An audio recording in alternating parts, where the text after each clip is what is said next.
Welcome back into the Dynasty Nerds YouTube page. I'm Garret Price. Awesome show planned for today. I got my guy Theo Gremminger back here on the YouTube series. Theo, how you doing, my guy? I'm doing great. I mean, we had a great pre-show chat. It's 2 weeks in. We finally got some real information. One of the most tilting weeks ever with all the injuries last week. So we're just hoping Lots. everybody can stay healthy the next couple days. Absolutely, absolutely, dude. It's been as Rich famously once said, it's a war of nutrition out there.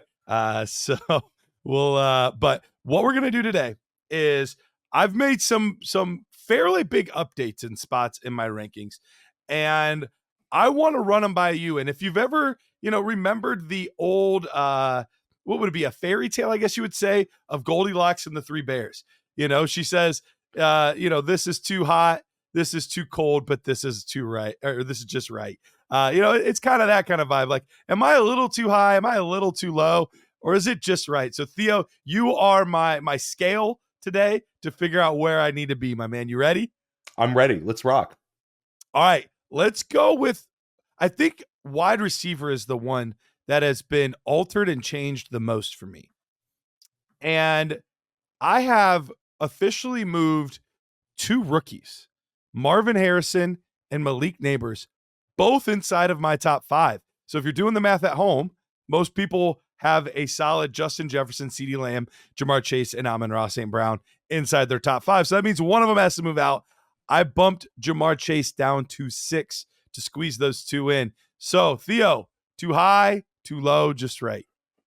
I think it's just right. And it's almost like it would be impossible for you today in most leagues, I think, to get Malik Nabers plus for Jamar Chase. So the trade market has already moved in line with your rankings. And we've already seen it from Malik Nabers, like this incredible ability to sort of overcome his situation, albeit against Washington, but still to put up that sort of production. It was the most targets for a New York Giant Yeah. since 2016 and the highest target share for any player in 9 years. That's insane for a player this young. And honestly, I think there's still a lot of gas left in the tank. We still haven't seen him break off a massive play on a screenplay, which we know he's got that like in his back pocket. So I think his game and ability is evolving. Marvin Harrison Jr. was already there for me.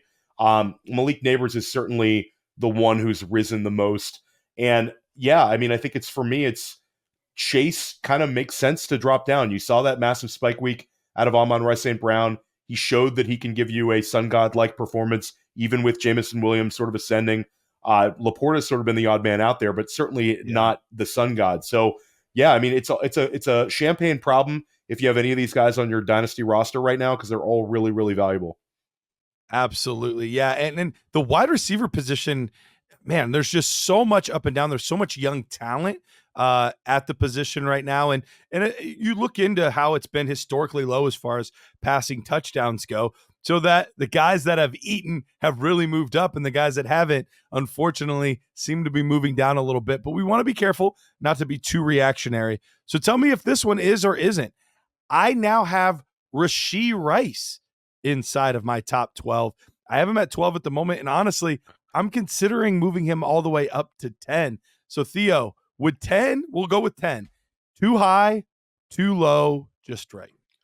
Just right. Again, not trying to agree with you on everything, but I think you're in the right spot. We talked about Rashee Rice when you came on my podcast. This is a guy where what's not to like? Second round NFL draft capital, alpha like role attached to maybe the best quarterback ever. And I think he's the sneaky beneficiary to Isaiah Pacheco being lost for who knows how long. It's a serious knee injury with Pacheco. Like we're hoping to get him back middle of the season. But when it comes down to it, Rashee Rice, you're going to see him schemed way more in those early game scripts, those Andy Reid's, let's establish ourselves. So I think Rashee Rice, you saw it in game one. I think a lot more of his performances are going to look like that in game one. And you're going to see games where the touchdowns are coming, multiple touchdown potential. And when it comes down to it, the guys around him in the dynasty rankings here, which you might touch on soon, Puka's banged up, AJ Brown's banged up, Tyreek Hill now has a quarterback concern. So for me, Rashee Rice, just right. All right. Okay. Now, this one is one, if you go to my Dynasty Nerds page right now, you'll see that I have not actually made this update, but I was looking at my rankings in preparation for this show, and I said, I still need to move this guy up higher. But I know, at least on my show, I stand a little bit alone here. So, curious your thoughts here. I will be moving Zay Flowers up to wide receiver 19. Is that too high, too low, just right? I think 19 is about where we had him at Player Profiler to start the season. We were just a Okay. little bit higher on him than consensus, but it seems like the offense is really evolving towards Zay Flowers, where Zay Flowers could end up breaking Derek Mason's receptions record. Like, this is a guy who he's absorbing targets back-to-back weeks with double-digit targets. But I think the exciting thing was in week one, it was a little bit of a throwaway because they were such low A-dot looks. It was like a kind of a souped-up Jarvis Landry line. And then last week he gets the downfield and his ADOT goes above 10. This is a guy that's getting a 27, 28% target share. And Todd Monken's offense, I think that anybody who tried to figure it out in the summer, Monken is making do with what he's got. And I think that featuring Zay Flowers makes sense. So I think you're just right. What is the upside for Zay Flowers? Not 100% on the upside, but I think the floor, he's a locked-in wide receiver too. And value-wise, I think he's right there on the market. So who would you rather have like in this group? Because I feel like all these players right now are grouped pretty close together. So give me Michael Pittman Jr., Romo Dunze, Chris Olave, DK Metcalf, Zay Flowers, DJ Moore. Do any one of those guys stand out, or do you think that they all kind of deserve to be right in the same tier there? I think that Pittman is one that I worry a little bit about. He's got the contract, so he's got the contract insulation, but he's a player that needs an exceptional amount of targets to kind of thrive in this role. DK, like, this is one where a lot of people we have always have the recency bias with DK, where he gets these DK like spike weeks where he looks like the greatest wide receiver in football. But the last few years, DK has failed to deliver anything above a wide receiver 20 season in points per game. For me, I'm still going to stick to Chris Olave. This is one that could get me in a little bit of trouble, but I think Olave is a player that we're going to see weeks from. He had over a 35% target share last week. Sort of those big Rashid Shaheed plays that we've seen in the first 2 weeks of the season. You're going to see Olave break one off, but the target share numbers for him in an offense that's thriving with an offensive coordinator we really believe in, and the line play and the quarterback play is suddenly really ticking up in New Orleans. And Olave's got the pedigree. Olave's really, really solid. Odunze is one where this is a great buy low candidate. We love the profile coming into the league, but I think this is going to be a season where this year matters. And I would bet on Olave to be the one that I would want in my lineup come mid-season of this group. But they're all strong guys to have on your Dynasty roster. I am looking to pivot off of Pittman a little bit. Josh Downs returns this week. That worries me a little bit. The target share is going to go down a little bit with Downs there. Yeah, no, I hear you there. Let's move over to the running back position for a second. And this guy has been a breakout candidate, it seems like, for years, but something always gets in the way. And then finally, here in 2024, it's happened. That's Mr. J.K. Dobbins. Now, I am a huge J.K. Dobbins fan, for what it's worth. I have since I've done my rookie nerd score, which is basically evaluating players simply off their tape. He has the second highest grade that I've given to anybody since we've done it 5 years now. He has the second highest running back grade that I've given to any running back. So obviously, lots of injury concerns. He's played great. He still have Gus Edwards around. I have moved him all the way up, Theo, to my running back 14. Too high, too low, just right.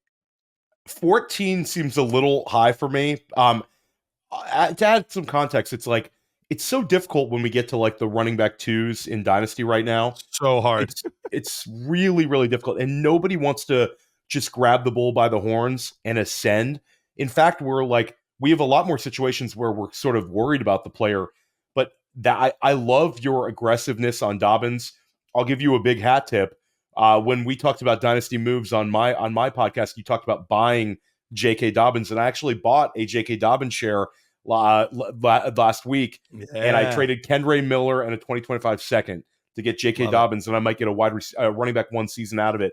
14 is just difficult for me because we hate to forecast injuries, but the guys had multiple really big injuries here. I also think with the class we have, not to get too big picture, but with the class we have coming up, there's going to be a lot more threats to him this year coming out of that 2025 class. And also, they are not paying him anything. So they essentially could run Dobbins into the ground this year. For him, it's a great thing because he needs a season to kind of to show like a season, a career high season where he shows that immense potential and plays healthy the whole year. So like Dobbins, for me, it just feels like he should be treated like a back that's maybe 2 years older, just based on the kind of wear and tear to his body. So I'd have a little bit trouble getting him into that like mid RB2 line. But hey, for this year, I agree with you. Like this is going to be a really fun ride for Dobbins managers. It's like found money for some of these people. Yeah, I had Heath Cummings on my show, and he paid a 4th rounder for him this summer. 4th round pick for J.K. Dobbins. That's like one to continually remind the guy who traded you Dobbins for the 4th. Just keep reminding him about that one. Yeah, even going back to some of my best ball, like I have a decent amount. I want to say I have like a 12 to 15% Dobbins share. But even going back, I was like, for as high as I was on him, how did I not have more J.K. Dobbins? Because I think the writing was always on the wall. Somebody in LA, with how much they're going to run the ball, somebody's going to do well. Why I didn't have at least one Charger running back on my each and every one of my best ball teams baffles me that I did not do that. I'm ashamed of myself. Well, you'll make up for it with your other Dobbins exposure. So you have some. You have more than most. There we go. I have plenty in Dynasty. Trust me, I have plenty there. But let's even move up the list a little bit, Theo, on the running back spot here. And I have a feeling that this is the one, maybe not from you, maybe I will from you, I don't know. But at least in the comments, this is probably the one where I'm probably going to get the most pushback. I have Devon Achane at running back 3 in Dynasty. I moved him up to running back 3 as well. I have him at running back 3 as well. Yeah. This week, I did it. And like, how could you not? Because at the end of the day, it's like, I love Jahmyr Gibbs. Jahmyr Gibbs was one, and I'm assuming you still have Bijan and Breece Hall ahead of him. That's where I'm at as well. I mean, do we want to have a conversation about how Breece Hall has this 20-year-old monster behind him that's going to be a threat to sap off maybe 8 rushing touchdowns this year off of his total? They've showed they could coexist, but at the end of the day, Braylon Allen is a real threat. David Montgomery's not going away, and we're not seeing that massive spike in targets. You're getting Jahmyr Gibbs is getting targets, but is he going to get enough targets to sort of overcome David Montgomery? Gibbs gave us the RB1 season last year, and he played for the whole season basically, versus Devon Achane, who missed some time. But Devon Achane right now looks like a guy who could be the RB1 overall. And when it comes down to Jahmyr Gibbs, we just don't have that in the range of outcomes right now, unless he goes nuclear, which is possible, but not probable. And I actually think that Skylar Thompson behind center might end up being even more volume for Achane, and the right kind of volume, because Skylar Thompson's a check down merchant. You're going to see those 7 targets a game sort of be there in the wheelhouse for Devon Achane every week that Thompson starts. And we still haven't seen like a Devon Achane game where he puts the team on his back and rips off the run. So I'm right there. Age, productivity, scheme, and more volume than we ever could have anticipated when it comes to Achane. So I'm with you. I moved him to 3 this week. I think that's the correct place to put him. The kind of the uncomfortable conversation would be, if you have Breece Hall, you can trade for Devon Achane plus, because it seems like there's so much of insulation between the two. You might get more scoring this year, and this Braylon Allen threat, this might continue. So I don't want to watch him tonight. Yeah, I don't want to overrate the Braylon Allen threat, but it's like, how can you get away from that guy? Aaron Rodgers seems to like him. Um, it's not very fun when you're a Breece Hall manager and you watch that guy score rushing touchdowns. So I don't know. No, I think you made a great point about the volume and what HN does, because yes, he's gotten a ridiculous amount of volume, but his as far as longest rush so far, 17 yards. Like, you almost at this point expect him to rip off a 40 plus every game. And obviously he hasn't had the opportunity to do that, but we know that's coming. We know that's in the bag. That's going to happen. So if he can already be RB2 overall without really playing his best, like, geez, it could be absolutely unreal. Already averaging 26 points per game. And it's tough to say that that's going to absolutely, without a doubt, continue, but it doesn't look like that's a fluke where we say, yeah, he's going to come back down to earth a little bit. Like, this seems fairly consistent, like something he could continually do. And we're talking Christian McCaffrey level points if he's averaging 26 points per game. So I'm really, really excited. This is one guy I did overdraft in my best ball leagues. And so far it looks good. You never know what could happen, and injuries can always crop up and whatever. But so far I feel really good.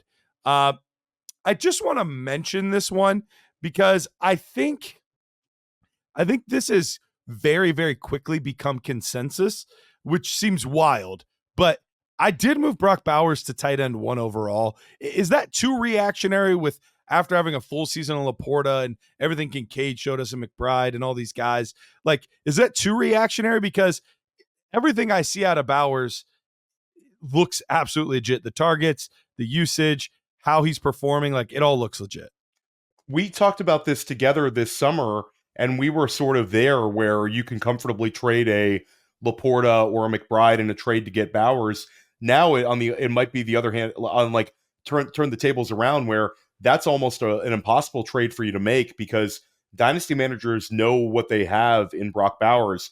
It's this guy is so good, and they can't run the ball at all.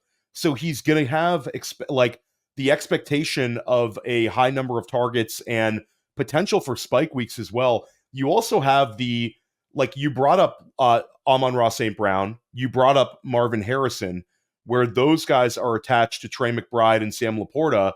When it comes to Devontae Adams, he might be playing on a different team when we come to the trade deadline. So there's a scenario where I think they'll beat Carolina, but this is a flawed football team. Antonio Pierce gets a lot out of those guys. But at the end of the day, this is a team that I think is not going to have a winning record, and they're quarterbacked by Gardner Minshew. So you might have a chance where Devontae gets moved at the trade deadline. Brock Bowers could end up being like the league winner at tight end. He's giving you an edge as you're at ADP in redraft. So for me in Dynasty, it's like this guy has a pathway to being the number 1 tight end selected in redraft next season at a very young age. His usage is everything you want to see. They're putting him in the slot. They're putting him in motion.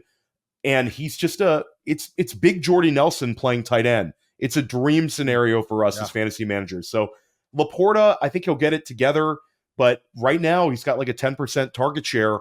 And he's really sort of been the loser in the Jameson Williams breakout. So I think Laporta will get it together. He's still, like, no matter what Laporta does this year, he's so insulated in Dynasty because of the tight end 1 overall season last year.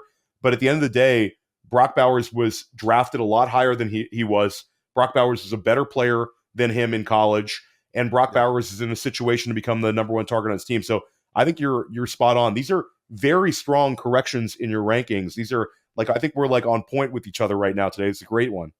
I'm loving this. This is making me feel good. All right, let's get one last one in here. And this is kind of the opposite of all of these ones where I've done where based on what I've seen, moving up, trying to be water where I can.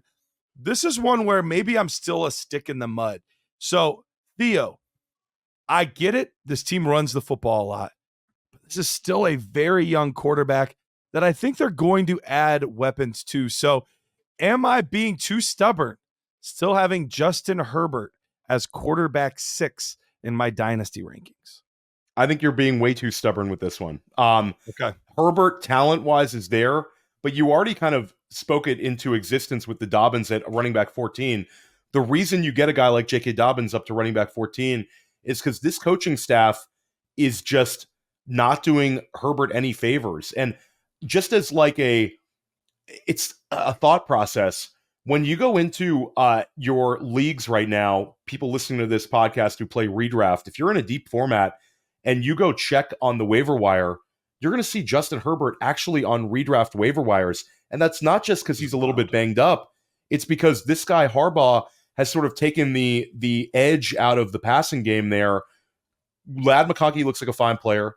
Quentin Johnston is getting like a nice little dynasty dead cat bounce, but they're not doing him any favors. This team wants to establish themselves as the most physical, run-heavy team in the NFL, and I think Herbert takes a big step back in terms of his fantasy production. So for me, it's just difficult.